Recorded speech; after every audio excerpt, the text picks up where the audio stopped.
Hi guys, welcome back to my channel. स्वागत करता हूं आप सभी का एक नए ट्रैवल सीरीज़ वीडियो में। आज का वीडियो हमारा जो होने वाला है, दिल्ली से मनाली कैसे घूमने जाए, क्या सही तरीका है, क्या बजट है, बजट भी वो भी मतलब ज़्यादा नहीं कम सम में, जिससे हमारा कुछ फ़ायदा हो सके। तो आइए जानते हैं और शुरुआत करते हैं इस वीडियो को कि किस तरह हम लोग दिल्ली से मनाली जाएंगे, क्या रूट होगी, क्या टाइमिंग होगी, कितना पैसा खर्चा होगा, क्या होगा, सब देखना है। तो चलिए शुरू करते हैं बिना टाइम वेस्ट किए इस वीडियो को। और मैं आपको एक बात बता दूं कि हमारा जो बेसिकली मतलब जो कम बजट होता है, जो जिसमें ज़्यादा खर्च नहीं होते हैं, वो अगर आप प्लान दिल्ली से करते हैं तो बेस्ट होता है। क्योंकि देखिए, ज़्यादातर लोगों का घर दिल्ली में ही होता है।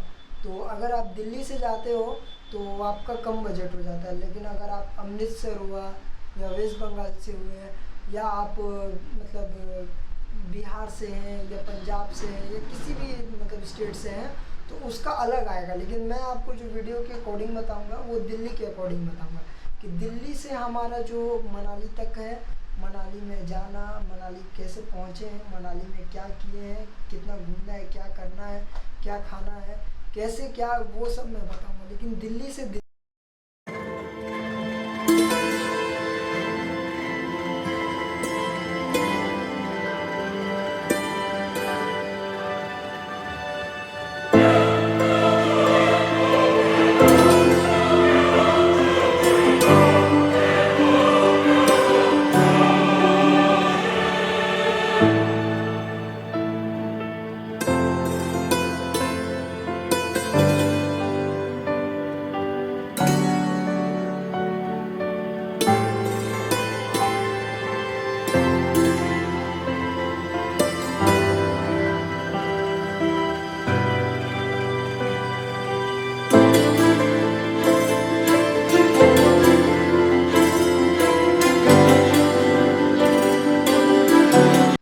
सबसे पहली बात तो मैं आपको ये बता देना चाहता हूँ कि दिल्ली में आपको केवल दो ही जगह से आपको वोल्वो बस मिल जाएंगे दिल्ली से मनाली तक के लिए।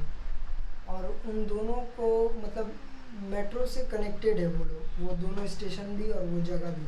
क्योंकि वो मेट्रो वहाँ तक जाती है, बट शायद ये क्या बोलते हैं, टाइमिंग का थोड़ा सा फ़र्क है। हो सकता है अगर आप जल्दी पहुँच जाए तो आपको मेट्रो मिल जाए, और अगर आप लेट से हो, आपका मतलब बस लेट हो, तो आपका दिक्कत हो सकता है। आपको कैब बुक करके जाना पड़े, या रैपिडो हुआ या उबेर हुआ, आप जो भी आपको सहायता लगे उससे आप जा सकते हैं। लेकिन जगह सिर्फ दो ही हैं। पहला जगह तो ये है सबसे फेमस, हमारा कश्मीरी गेट। आप मतलब फेमस जगहों से देख लीजिए, जामा मस्जिद से आपको डायरेक्ट मेट्रो मिल जाएगी कश्मीरी गेट के लिए। 2 या 3 स्टॉपेज का फ़र्क रहता है। एक्चुअली मैं बहुत पहले गया था तो मुझे याद नहीं है, लेकिन मैं आपको अपने एक्सपीरियंस से बता देता हूँ। 2 या 3 स्टेशन का ही फ़र्क रहता है और ज़्यादा नहीं रहता है। तो पहला तो ये है, कश्मीरी गेट में आपको मिल जाएगा। और दूसरा मजनू का टीला। वो ज़्यादा लोग सोचते हैं कि मजनू का टीला थोड़ा दूर पड़ता है, या ये मतलब थोड़ा सा दूर है, ज़्यादा दूर नहीं है, बस 15-20 मिनट का फ़र्क है वो कश्मीरी गेट से। बट मैं आपको रिकमेंड यही करूँगा कि कश्मीरी गेट ही जाएँ आप। क्योंकि कश्मीरी गेट वो जो एक टर्मिनल है बस का, वहाँ से आपको बेसिकली मिलेगी। हाँ, आपको मजनू का टीला के पास आपको क्या है कि टूर एंड ट्रैवल के जो ऑफिसेस होते हैं वो वहीं पे आपको मिलेंगे। तो वहाँ पे आपको मिलेगा ऑफिसेस, जहाँ से आप मतलब तुरंत भी जाकर मतलब टिकट बुक कर सकते हैं अगर अवेलेबल है। और बात अगर टिकट प्राइस की बात करें तो नॉर्मल डेज़ में 1000 रुपये तक का आपको मिल जाएगा। ये तो मैं कहता हूँ 1000-1200 तक मिल जाएगा। लेकिन अगर बेड लक आप सीज़न है, या मतलब मैं ये नहीं बोल सकता हूँ कि सीज़न नहीं है तो आपको 1000 में ही मिलेगा या 1200 में मिलेगा। 1500 भी हो सकता है, 1600 भी हो सकता है, ये फिक्स नहीं रहता। मैं आपको एक बात बता देता हूँ, क्योंकि फिक्स मैं कैसे आपको फिक्स बोलूँ कि 1000 रुपये में मिल जाएगा। अगर नहीं मिला तो आप मुझसे आके मांगोगे, मुझसे बोलोगे भाई आपने तो कहा था कि 1000 रुपये में मिल जाएगा, लेकिन ये 1500 मांग रहे हैं। तो आप बोलोगे कि 500 रुपये आप भेजो। तो वो सब मैं नहीं बोल सकता कि आपको एक एक्चुअल डेट, मतलब मैं आपको ये बोल सकता हूँ कि 1500 के लगभग में आपको मिल ही जाएगा, उससे ज़्यादा नहीं होगा मेरे ख्याल से। और अगर आप सीज़न में जा रहे हैं, जैसे कि दिसंबर के बाद नवंबर दिसंबर में जा रहे हैं, तो 2000 तो मतलब कंफर्म है आपका आएगा। 2500 भी जा सकता है बस के अकॉर्डिंग कि आप कितनी लग्जरी बस, उसमें क्या फैसिलिटीज़ है, उस हिसाब से आपको मतलब देखना पड़ेगा। तो हमारा जो बस का किराया है वो जाने का और आने का आपको, अगर अकॉर्डिंग टू सीज़न, अगर सीज़न नहीं है तो 1500 3000। अगर एक ट्रैवल आप बुकिंग कराते हैं, मान लीजिए आप एक ट्रैवल ऑफिस से अगर आप बुकिंग कराते हैं, तो वो आपका अगर 3000 का बिल होता है तो हो सकता है वो लोग कुछ डिस्काउंट करके आपको 2500 कर दे, 2200 कर दे, मतलब हो जाता है, कम कर देते हैं वो लोग अगर आप एक टूर एंड ट्रैवल से करवाते हो तो। और अगर ऑनलाइन करते हो तो क्या ही डिस्काउंट आपको मिलेगा, आप तो भी ये बात जानते ही हैं। उसके बाद आपका सीन आ जाता है कि खाना का क्या सीन है, क्या मिलेगा खाने में, कितना खर्चा हो सकता है खाने का। तो मैं आपको ये बता दूं कि वो डिपेंड करता है कि आप किस तरह से खाना खाते हो, क्या खाना खाते हो। अगर आप चाहो तो दिन में 2000 का भी खाना खा सकते हो, अगर आप चाहो तो दिन में 200 रुपये का भी खाना खा सकते हो, अगर आप चाहो तो दिन में 500 रुपये तक का भी खाना खा सकते हो। तो वो आप पे डिपेंड करता है कि आप 500 का खाना खाते हो या 1000 का खाना खाते हो या 2000 का खाना खाते हो। तो मेरा कहने का ये मतलब है, अगर आप बजट फ्रेंडली हो और अगर एक बजट ट्रिप करना चाहते हो तो मैं ये कहूँगा कि 500 रुपये इनफ है। 500 रुपये बहुत इनफ है, क्योंकि आपको 500 में वहाँ अच्छे खासे खाने मिल जाएंगे, क्योंकि वहाँ पे एक थाली सिस्टम होता है, वो 200-250 या 300 रुपये रहते हैं थाली का। तो आप मान लीजिए सुबह में अगर 250 का थाली खाते हो तो रात को 250 का थाली खाओगे, टोटल आपको 500 रुपये में 500 रुपये। और दिन में क्या ही आप खाओगे, मान लो अगर आप ज़्यादा से ज़्यादा खाओगे तो 200 रुपये खाओगे, 300 रुपये खाओगे, मान लो आप 1000 रुपये का खा लिए दिन भर में, तो देखो दूर गए हो तो खाना ही पड़ेगा, ठीक है, खर्चा करना ही पड़ेगा। लेकिन आप अगर चाह रहे हो कि मेरा ट्रिप जो है वो बजट में हो, वो ये में हो, तो मैं आपको ये रिकमेंड करूँगा कि 500 रुपये में भी आप खा सकते हो। तो चलिए 500 रुपये में आपका खाना हो गया, 4 दिन का आपका 2000 रुपये खाने का।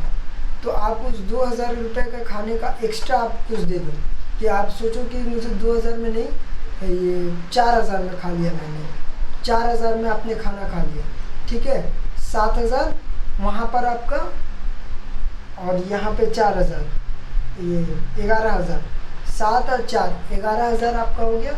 11000 में आपका बस आना जाना हो गया, दिल्ली से मनाली, मनाली से दिल्ली, ठीक है। और 4000 में आपका रूम हो गया, एक अच्छा रूम जिसमें आप सरवाइव कर सको 4 दिन, ठीक है, 4 दिन। और आपका खाना हो गया 4 दिन, 4000 रुपये, 1000 रुपये पर डे के हिसाब से। तो आपका समझ लो वहाँ पर 11000 रुपये, खाना पीना रहना आना जाना क्लियर। उसके बाद आप आते हैं।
उसके बाद हम लोग आते हैं कि घूमे कहाँ पर।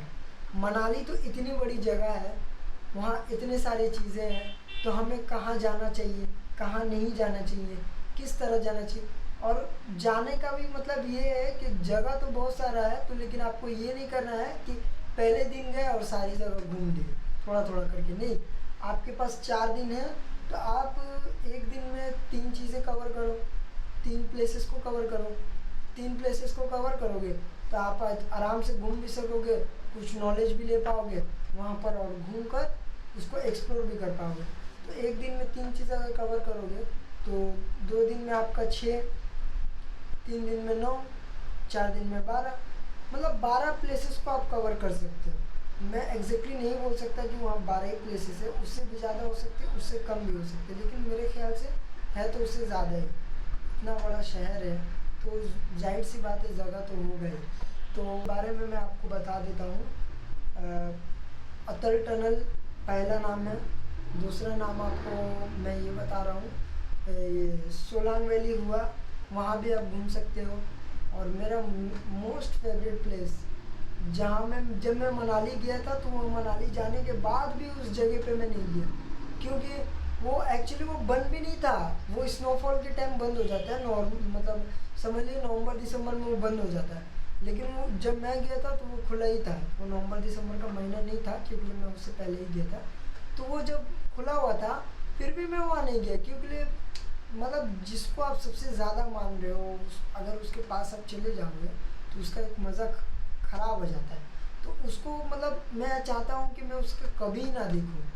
वो वीडियो वगैरह में मैंने उसे देखा है, उन्हें देखा है, लेकिन मैं नहीं चाहता हूँ कि कभी अपने आँख से जाऊँ वहाँ पर जाकर मैं उसको फील करूँ, एक्सप्लोर करूँ। तो मैं ये नहीं चाहता। मैं चाहता हूँ कि आप लोग वहाँ जाओ, देखो, आप खुश हो, मैं उसके बारे में आपको बता देता हूँ। लेकिन हाँ, आप घूमना चाहते हो वहाँ सही है, आपके पास इतने सारे टूरिस्ट अट्रैक्शन है जहाँ आप घूम सकते हो, ये कर सकते हो। लेकिन क्या आपने सोचा कि अगर आप कार से जाओगे तो आपका खर्चा कितना होगा? देखो, अगर आप कार से जा रहे हो तो मैं आपको एक बात बता देता हूँ। अगर आप सोच रहे हो मनाली कार से घूमने की, तो कार का कॉस्ट बहुत ज़्यादा पड़ता है, क्योंकि कार बहुत एक्सपेंसिव पड़ते हो। मतलब मैटर नहीं करता कि वो छोटा कार है या बड़ा कार है, आप बुक करके जा रहे हो, बस आपको एक्सपेंसिव पड़ेगा ही। क्योंकि और अगर मैं अपने हिसाब से आपको बताऊँ तो पर डे का 2000 से 2500 रुपये पड़ेगा। और आप रोहतांग पास ये सब जा रहे हो तो 3000, मतलब मैक्सिमम धर के चलो कि 3000 एवरेज रहेगा ही। 3000 से नीचे तक का तो आपको कोई भी कार नहीं मिलेगा। वो 3-4 दिन के लिए बुक हो जाएगा, आपके साथ ही रहेगा और आपको मतलब ये करें। ऐसे में आपको डिस्क्रिप्शन में सारे मतलब हॉस्टल का मतलब नंबर वगैरह और जो भी डिटेल्स होगी मैं आपको सेंड कर दूंगा। आप वहाँ जाके चेक कर सकते हो, डिस्क्रिप्शन में मैं दे दूंगा, नंबर वगैरह दे दूंगा।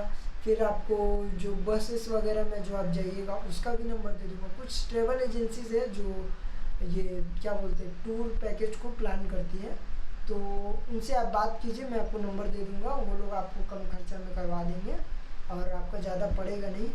तो ऐसे में एक बात और भी आपको बताना चाहता हूँ कि एक मनाली में बस खुलती है, वो आपको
तो मनाली से एक बस खुलती है मनाली आईएसबीटी से एक बस खुलती है जो कि मतलब सुबह निकलती है और शाम को वापस आती है। उसका मतलब कुछ कुछ जगह है जो वो कवर करती है, उसमें आपका सोलांग वैली, हदिम्बा टेम्पल और ये रोहतांग पास और मतलब टूरिस्ट अट्रैक्शन जो होते हैं वो सब वो कवर करती है। तो वो सब में आप जा सकते हैं। मिनिमम आपको 500 से 700 रुपये खर्चे आएंगे, और अगर आप मतलब और अच्छा टूर चाहते हो तो मतलब 1000 रुपये में आपका हो जाएगा। और अगर आप सोलांग वैली में अलग अलग एक्टिविटीज़ करना चाहते हो, जैसे कि ये क्या बोलते हैं, स्नो का कोई भी एक्टिविटीज़ अगर करना चाहते हो तो उसका अलग चार्जेस आपको लगता है। रोपवे में अगर आप जा रहे हो तो उसका भी अलग चार्जेस लगता है, क्योंकि वो अलग है ना, वो उसमें इंक्लूडेड नहीं रहता आपके पैकेज में, वो आपको अलग से करना पड़ता है। तो उसको भी आप एक्सप्लोर कर सकते हो करने के बाद। और सोलांग वैली तो आपको मैं कहूँगा ही कि रिकमेंड करूँगा कि आप जाओ सोलांग वैली और उसको घूमो, बहुत ही अच्छी जगह है। मनाली का ये बेस्ट टूर मैंने आपको दे दिया है, और सारी जानकारी में आपको डिस्क्रिप्शन लिंक में मिल जाएंगी। मतलब जो होटल है या मतलब जो मतलब रहने का जगह है या बस का हो या टूर जो भी होगा मैं आपको कर दूँगा, आपको डिस्क्रिप्शन में मिल जाएगा। वीडियो स्टार्ट करते हैं यूट्यूब पर बनाने के लिए, तो हमें ऐसा लगता है कि मतलब कितना आसान है 1000 सब्सक्राइबर कंप्लीट करना और 4000 घंटे का वॉच टाइम।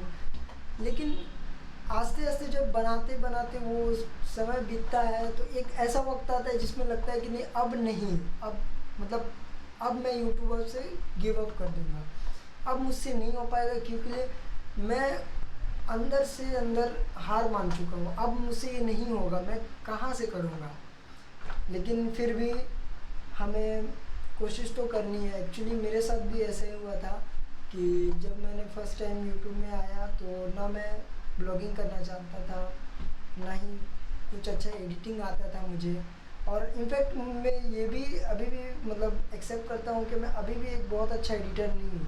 मतलब मुझसे जितना होता है मैं कर लेता हूँ, लेकिन मैं ये नहीं कहूँगा कि मैं बहुत अच्छा एडिटर हूँ या मैं बहुत अच्छा वीडियो बनाता हूँ या मेरे बोलने का स्किल बहुत अच्छा है। मैं अभी सीख रहा हूँ। अभी बहुत लोग हैं जो यूट्यूब में जिनकी वीडियो से मुझे बहुत हेल्प मिलती है, और मैं आप तक भी ये बात पहुँचाना चाहता हूँ कि वीडियो बनाने टाइम आप ये मत सोचिए कि आपको 1000 सब्सक्राइबर बनाना है और 4 घंटे का वॉच टाइम पूरा करना है। आपको ये सोचना है कि मेरा चैनल ग्रो कैसे होगा, बड़ा कैसे होगा, लोग मुझे जानेंगे कैसे।